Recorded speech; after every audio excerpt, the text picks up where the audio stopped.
Hello and welcome to the Coaching Podcast, coaching for success in sport and business.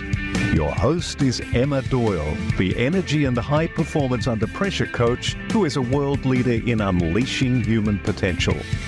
Buckle up for this high octane session. Let them have it, coach. G'day everybody and welcome to the Coaching Podcast. Today I have the absolute pleasure of interviewing John O'Sullivan, who's the founder of Changing the Game Project.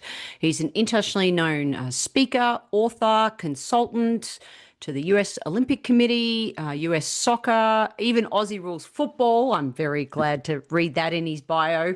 Rugby, all sorts of sports, and really just a bit of a go-to expert, especially on youth sports. And his TEDx talk is fantastic. I actually watched it a number of years ago. So I'm excited to bring this interview to life, John. And shout out to Marley Woods, who connected us. Marley, appreciate you and look forward to seeing you in Cincinnati this weekend. So, John, first of all, welcome to the show.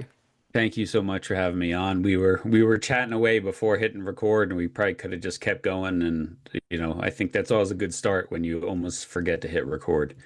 Exactly. I have done it once. That was super embarrassing. I have a big sign above my computer, so I'm only human. Thing. Yeah. All right. We love a pattern break question. The first one I've got for you is: if team culture was an object, what object would it be? Circle.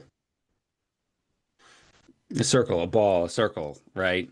Ball if it needs more dimension. But the idea of that would be, sometimes when a team, we huddle up, right? And everyone kind of piles in. Well, the problem in the huddle is that some people are behind, they're out, they're whatever. But the circle, and we think about all the traditions, the Native American traditions, and how powerful Eastern thought, the power of the circle. We're all equals. We're all there. We're all looking at each other's eyes. No one can hide their eyes. No one can wander behind. No one can be, not focused. And so, in our work, we talk a lot about, especially with teams, the circle being both a symbol and a signal, right? The symbol, like we just talked about, but then a signal that now we've come together. Now practice starts.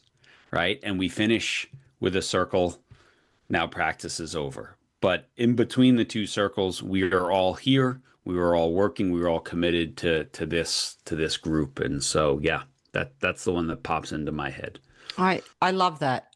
And I think it's an anchor as well, isn't it? So it's the anchor to signify, hey, now we're switching on, whatever that means at whatever level.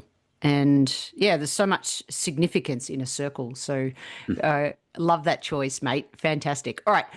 Team culture. I forgot to mention in your bio that you've played professionally soccer at a very high level. Talk to me about a team that potentially you were a part of where the culture wasn't good. Did you ever experience that?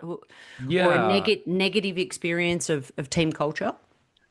Yeah, and I think there's different levels of it. And I wasn't a great player. Managed to get paid to play for a little while. I had a couple of injuries and had to stop by the time I was 26. But there's different types of culture, and I think there's probably differences between men and women. So I can only speak from my male perspective, where men tend to compete in order to bond. Right. A couple of my university teams and NCAA Division I soccer team where we had a lot of talent and we got along great. Right. And still I'm in text groups or chat groups with these guys from 30 years ago. Right. They're dear friends. They're amazing. So the culture off the field was amazing. But the culture on the field, the standard wasn't held, by the coaching staff to set a standard that we would all adhere to and aspire to, so that, it became sort of apparent of like, well, you're not supposed to go out partying, but if I do, no one's going to say anything, so I'll go party, right? I'll be late to practice. I won't go to, I remember off-season weight training and like 10 of the 20 people would show up, These little things that by themselves aren't a big thing, but they add up. And so then you lose your competitive culture, right? This idea that we are all bought in together. Well, no, that guy next to me is not bought in. He was out drinking until 2 a.m. I can't trust him, right? So it's really interesting. It was not a dislike or anything as human beings, but a distrust as players that, like I remember, my senior year, we tied the number 2 team in the nation. And then the next game we lost to a terrible team, and it's like, how can we do that on one week and the next week we're this bad? And it's because the standard wasn't there. And so that culture was lacking, which was sad because the ability was there, the talent was there. Just, we needed a little more from our coaches in that moment to show, no, this is a real standard here. And, I was a player there, so it's my fault too, Yeah. but, I didn't know better. Yeah. Do you think once the standards are set, is it the players that help keep each other accountable, or do you think it's more coach driven, or what's the balance within that? I mean, it's all the above, I think, right? Like, so I think that in the best cultures, the players are driving the standard, right? But the coach has to be there as the ultimate adjudicator. So I think standards, there's sort of 3 phases. First, I hold myself to the standard. So it's a self-coaching thing, right? That it starts with me. Now, if I'm not meeting the standard and I'm not willing to hold myself accountable, then my teammates hold me accountable. And only if I can't and my teammates can't, now the coach steps in. But I think in the best environments, the coach doesn't have to step in very often, right? Or their intervention comes around like, hey, listen, this person isn't meeting the standard, but this is, but there's things going on with this person that you all don't know about at home, in their lives, whatever. So maybe that's why they're not meeting it. If the coach doesn't do her job or his job and the players don't, well, that's when it all falls apart. Well, thank you for saying she and he. I can't tell you the number of times on this podcast where we assume that a coach is a man, especially in sports. So I appreciate that you did that. I've coached with amazing female coaches who are just awesome coaches, and so that's comfortable for me. And also coached women and coached men collegiately and youth level and everything. So I try to be a little, or my daughter would knock on the office door here and be like, Dad, come on. I love that. And just going back to what you said, I think there's a great take-home message there in the workplace as well. Mm-hmm. So it's your workmates help each other accountable, then it's potentially a manager or a leader, and then potentially the C-suite level if they need to. So that's a nice crossover there in relation to standards, accountability, authenticity, and really living team culture, which is so important in the workplace as well. Let's totally flip it for a minute. I want to go down the path of cultural differences and impact on coaching styles, just because of you mentioned Aussie rules footy, you mentioned rugby within Ireland. And I'm wondering is there sort of one universal value that transcends the borders and sports, or do you really notice a cultural difference in the way we go about our coaching style? Yes and yes. So I think if you are a coach working or a business leader working across different cultures, right, like the essence of any leadership is relationships, right? It's not X's and O's. It's not tactics. It's understanding who's in front of you and what do they need.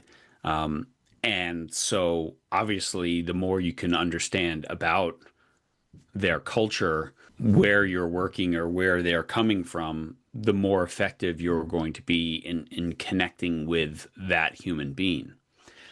That being said, I think regardless of culture, everyone wants to be valued, respected. Let's just put that all under love. Make me feel loved, right? Let me know that you are in it for me. Any leader who makes their people feel like I'm in it for you, for your, and not self-interest, but for your best interest, they're more likely to follow you. They're more likely to work harder for you. They're more likely to be more fulfilled in their work. And so I don't think, whether you're from the United States or Australia or Canada or Brazil, there's anyone out there going, no, please disrespect me, don't value me, don't empower me. That's going to make me my best. Like that's not happening, right? So, we use this acronym we call it the river. When you make people feel relevant, important, valued, empowered, respected, that's when they perform their best. And if you don't believe that, do the opposite and see how people do. Yeah, so true. Let's talk about why do kids play sport? I mean, obviously, big shout out with your TEDx talk, and of course, the famous 5 words that we encourage parents to say to their kids. I love watching you play. Mm-hmm. Right, such a powerful message. Let's get to the truth of why do kids play sport? I mean, joy, fun. Kids might use the word fun. As adults, we call it joy.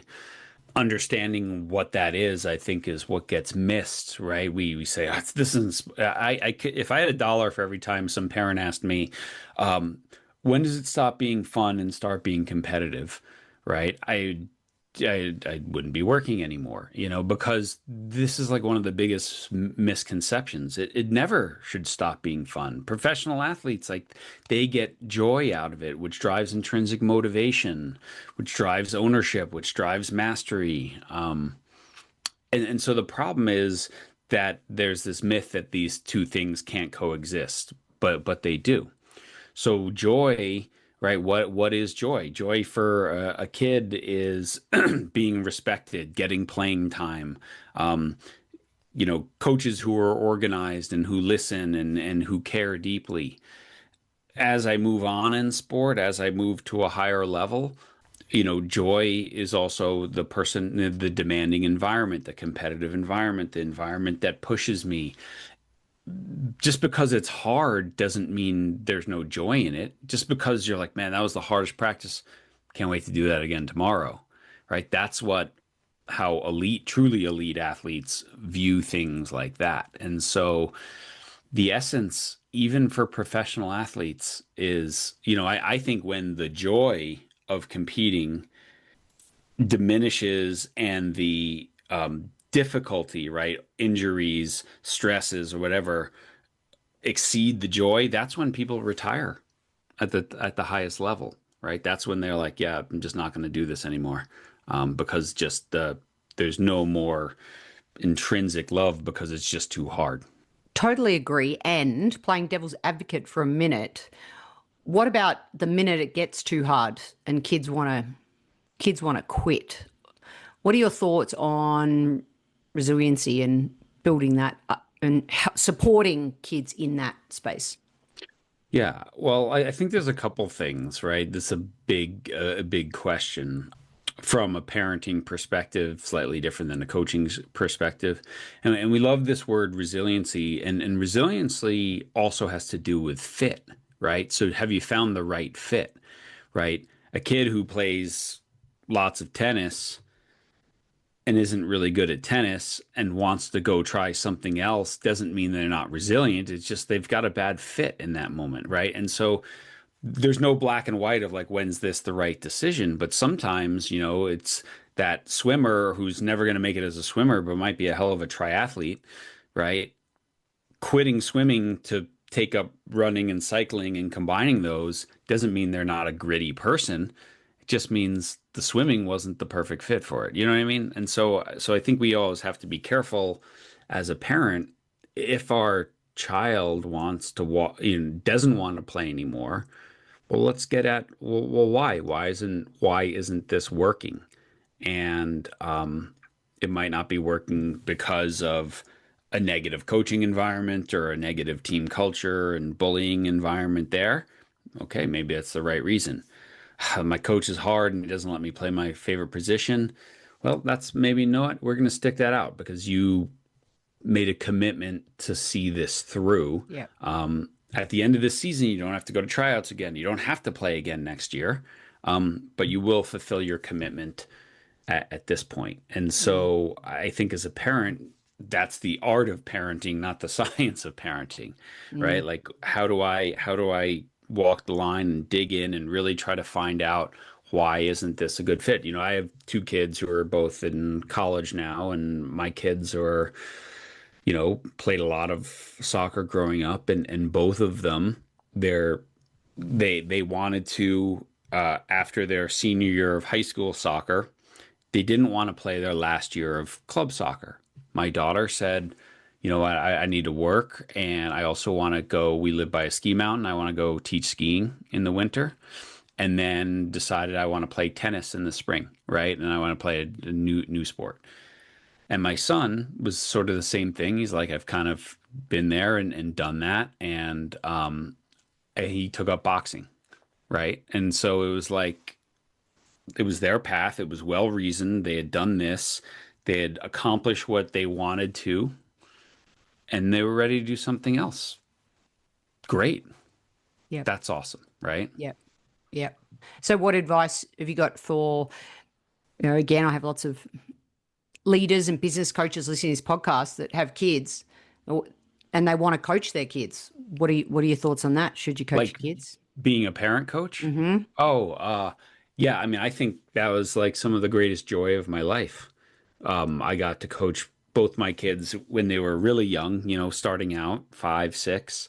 And then I got to coach them both in sort of like middle school into high school ages as well. And it was awesome. And it's hard. And so you have to have kind of thick skin. Number one, like you have to be, and let me just say, like, none of you will screw it up more than I did. So like far from perfect, right? But the ability to take off your coaching hat and put on parent hat is super important. Practice has to end. The game has to end. You can't be coaching all the time. Number two, you have conversations as a coach, maybe about other players on the team, and you have to be mindful about not having them in front of your kid and talking about their teammates maybe in a negative way or things like that. And then communicating with your kids, like, you still okay if I coach? Like, is this still working out for you? And then you have to be thick-skinned in that no matter what you do, you're going to be perceived as playing favorites, right? So when you coach your kid, it doesn't matter, if you bench them all the time, your kid suffers and you're perceived for, well, they shouldn't have been on the team anyway. And if you play them all the time, that's not fair. My kid's not playing. And it's just amazing. You can't do right. And so I think it's just being honest, being truthful, putting your kid in the right place. And, I coached my daughter and had to, cut her and put her on the B team because that's exactly where she belonged. Right. And, I coached my son, who was kind of, for a couple of years, a tweener between the A and the B team. And I would swing him back and forth because I coached both teams. And, so it's just these communication. But someone always thinks it's unfair. Yep. No matter what. Thank you for your honesty and vulnerability within that. So true. And I love knowing when to wear what hat. So important. So what do athletes really want from their coaches? We kind of talked about this a little bit. I think, like, just make me feel loved, be in it for me. Yeah, again, this is in general, right? Every athlete is, all generalities end at the individual level. So depending on their pathway as well.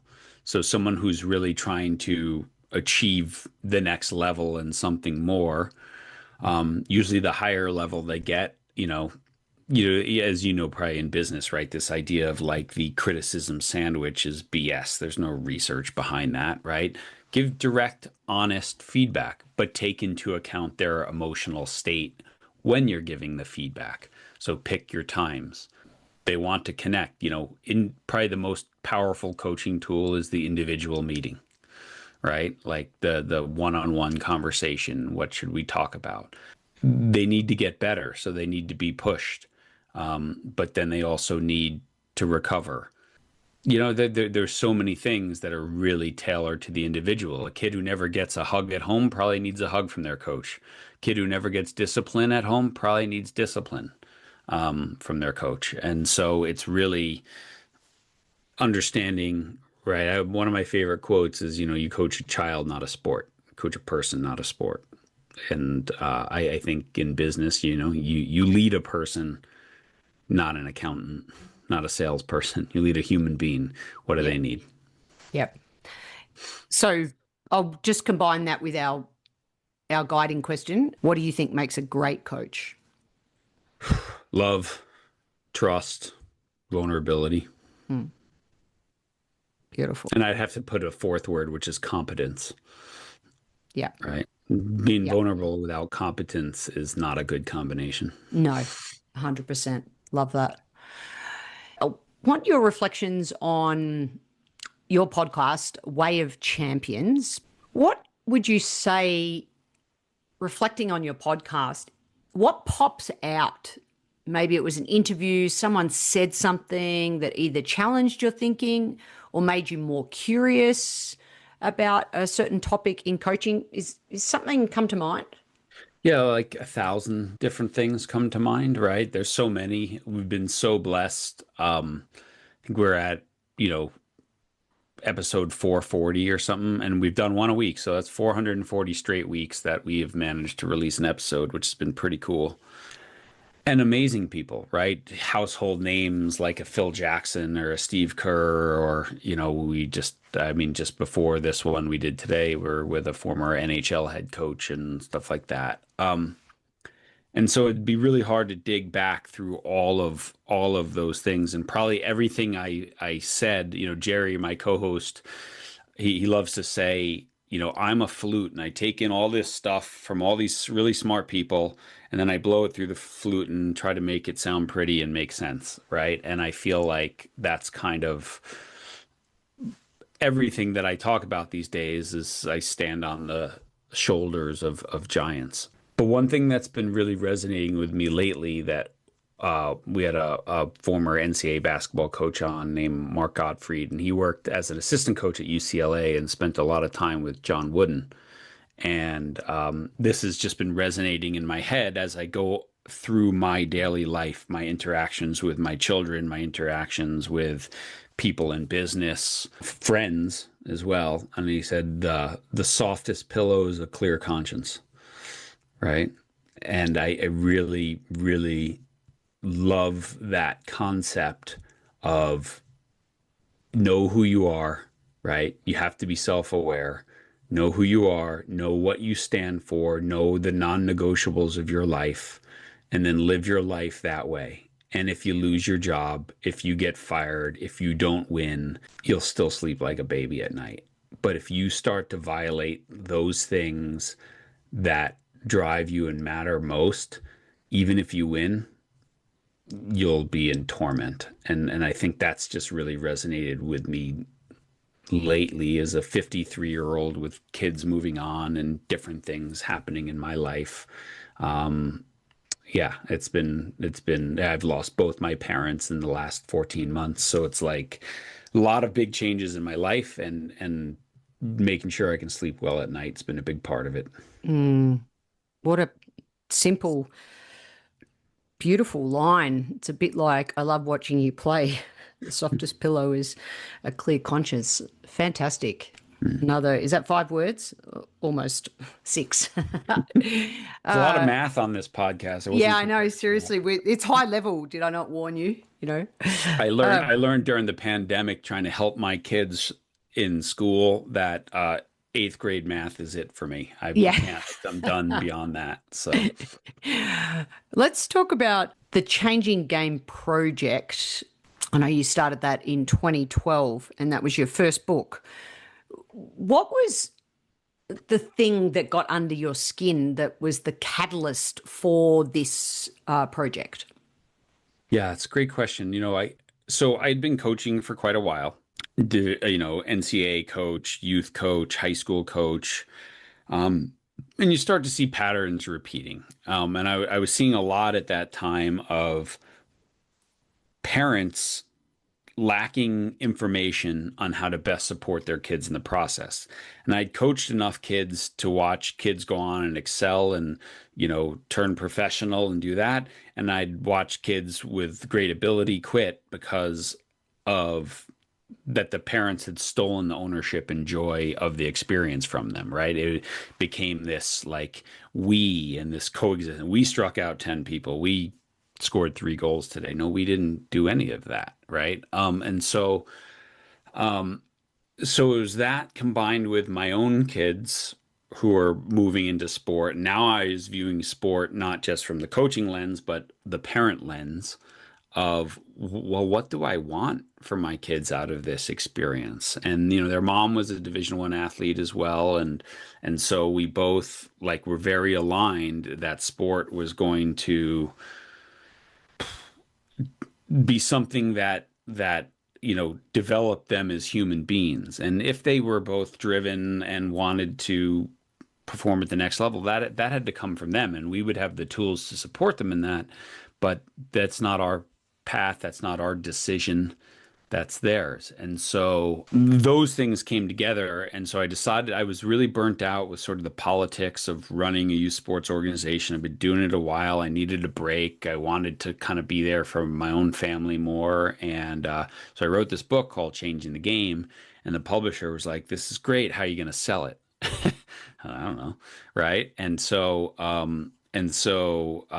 that's how Changing the Game project was born. Like, well, you should start a blog. You're a good writer. And so it started as a blog that I was writing weekly and then bi-weekly and whatever, but lots and lots of just getting my thoughts out on paper.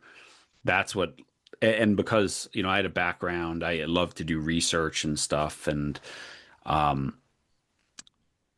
I didn't just sort of write my thoughts. I got the science, and I said, well, what does the science say, and how can I distill this down for parents in sport and coaches in sport? And so what happened was the national governing bodies picked up on this, and they said, hey, this is great, and we can use this because it's not just some guy who had a random thought this morning. Like, he took the research on talent identification and he made it digestible, and he wrote a good blog, and people are reading it.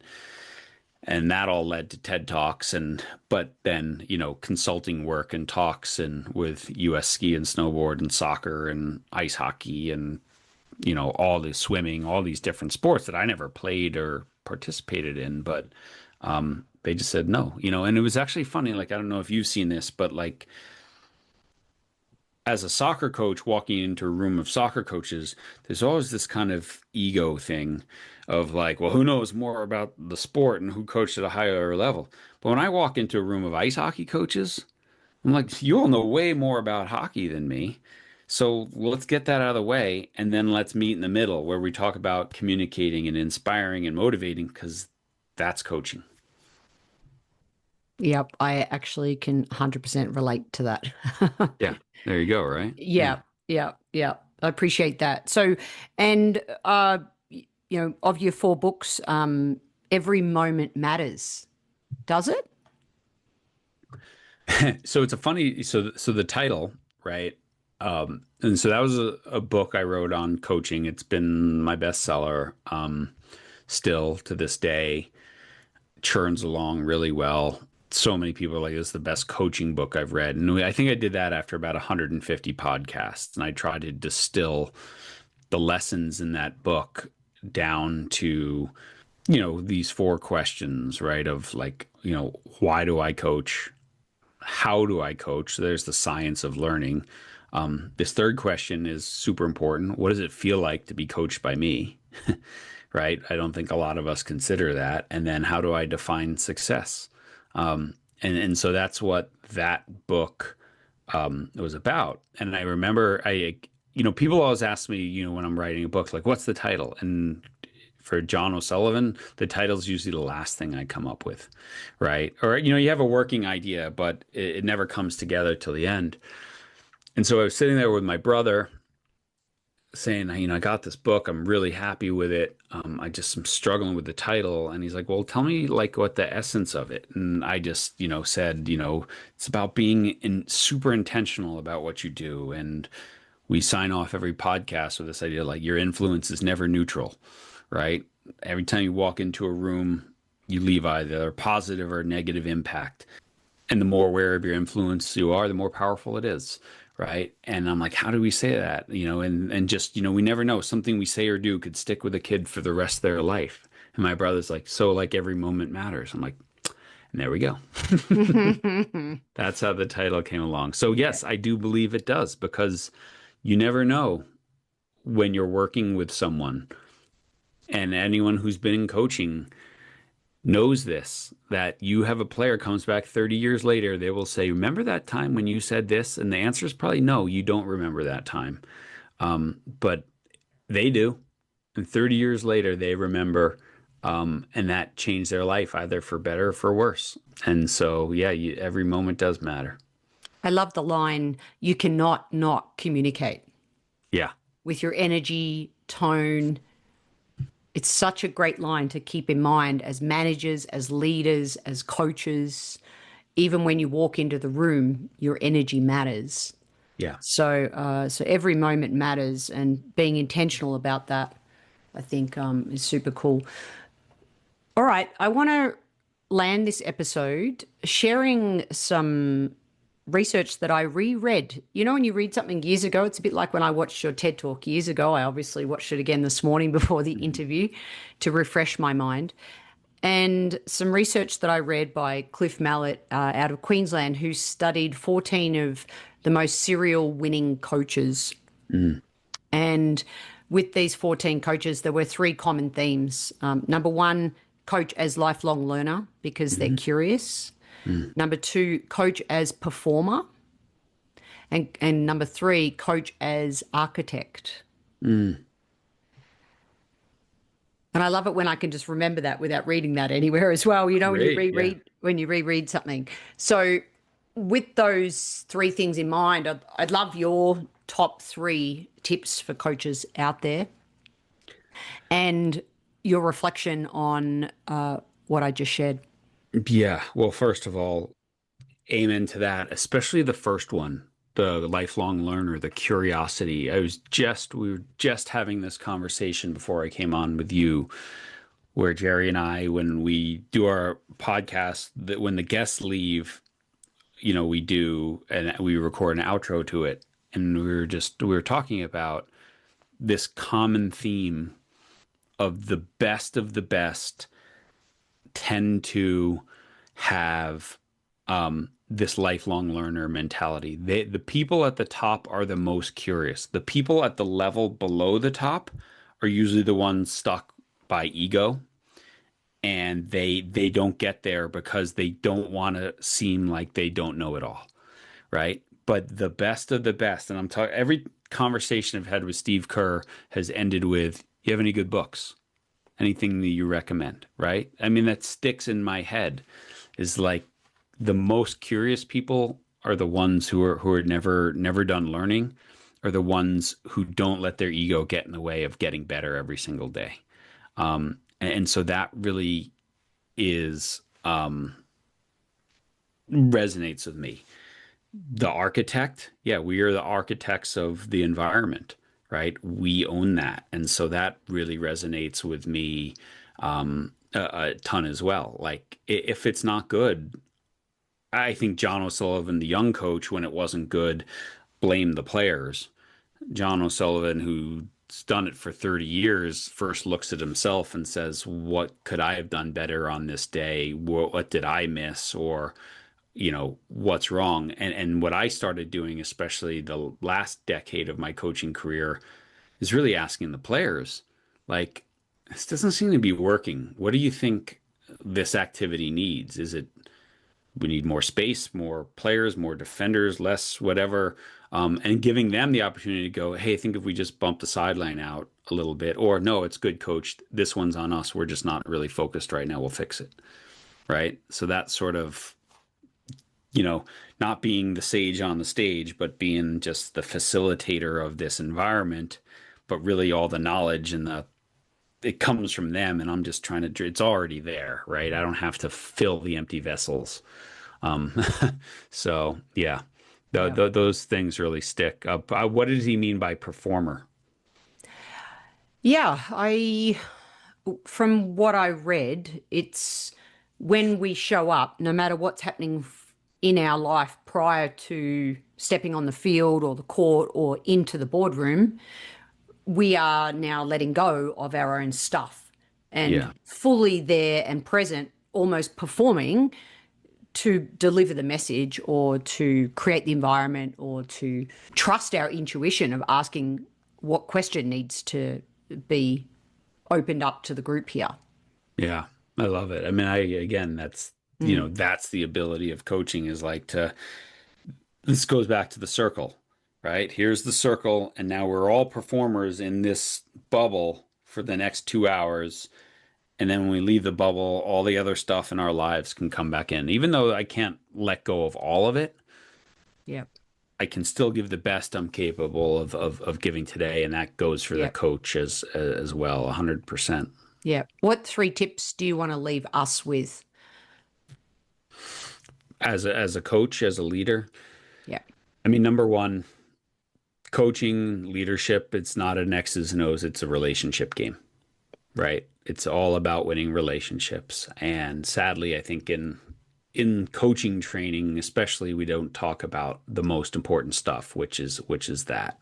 Number two, the basis of it all is love, right? Not creepy love, but love for your people.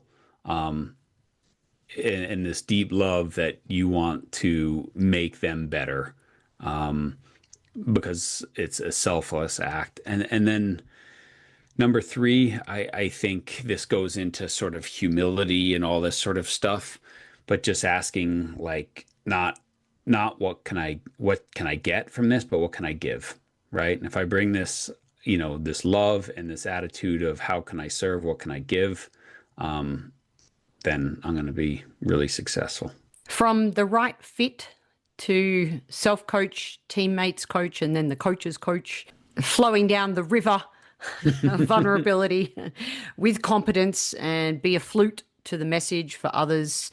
Our softest pillow is a clear conscience. It's been an honor and a pleasure spending, just around 40 minutes of our life that we'll all never get back.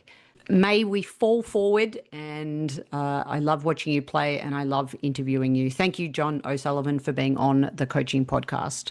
Thank you, and thank you to everyone who listened. And if you can't get that 40 minutes back, at least maybe you had a good beer with it or a cup of coffee. Or maybe you even take action on one thing that triggered. Maybe start small. Yeah, start small. And one thing also, I just want to finish on, the one that really hit me today was, how does it feel like to be coached by me? Mm-hmm. I'll leave everybody with that thought. And thanks for listening. The Coaching Podcast is sponsored by Transition Coach for Athletes, a global coaching, mentoring, and US college sporting scholarship placement service. The service helps athletes navigate the often challenging world of choosing your best college fit while maximizing sports performance. Visit www.transitioncoachforathletes.com. If you enjoyed this episode, please leave a rating review on your podcast listening device. And don't forget to tell a fellow coach about the show.